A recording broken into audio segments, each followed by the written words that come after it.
Hi guys, మన సుజు కిచెన్కి స్వాగతం. ఇప్పుడు నేను చేయబోయే రెసిపీ క్యాప్సికమ్ టమాటా కర్రీ. దానికి కావాల్సిన పదార్థాలు: పచ్చిమిర్చి, ఉల్లిపాయ, కరివేపాకు. క్యాప్సికమ్ని చిన్న ముక్కల కింద కట్ చేసుకొని పెట్టుకోవాలి. టమాటోస్ ఒక 4, చిన్నవి అయితే, పెద్దవైతే ఒక 2 అయితే సరిపోతాయి.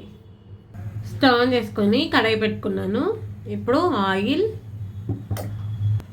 అయితే హీట్ అయిపోయింది. ఇప్పుడు ఉల్లిపాయలు, పచ్చిమిరపకాయలు, కరివేపాకును అయితే యాడ్ చేసుకోవాలి.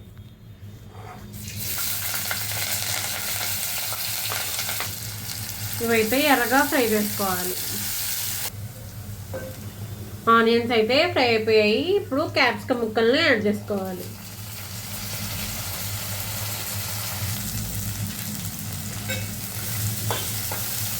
మంచిగా కలుపుకొని మూత పెట్టుకొని మగ్గించుకోవాలి.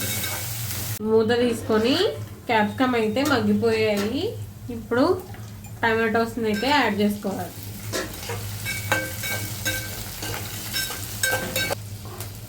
టమాటోస్ మంచిగా కలుపుకోవాలి.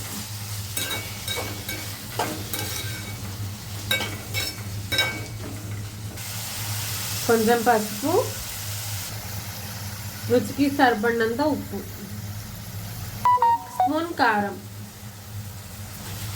మంచిగా కలుపుకొని మూత పెట్టుకోవాలి, మగ్గించుకోవాలి.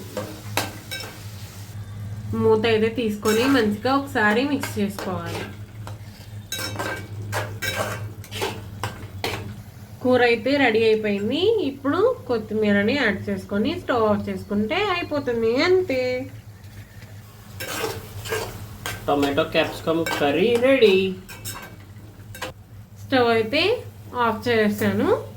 ఇప్పుడు సర్వింగ్ బౌల్లోకి సర్వ్ చేసుకుందాం. మీరు కూడా ఇలా వండుకొని ఎలా ఉందో టేస్ట్ చేసి కామెంట్ సెక్షన్లో కామెంట్ చేయండి. ఇది కర్రీ రైస్, రోటీ, పుల్కా, జొన్న రొట్టెల్లోకి బెస్ట్ కాంబినేషన్ కర్రీ.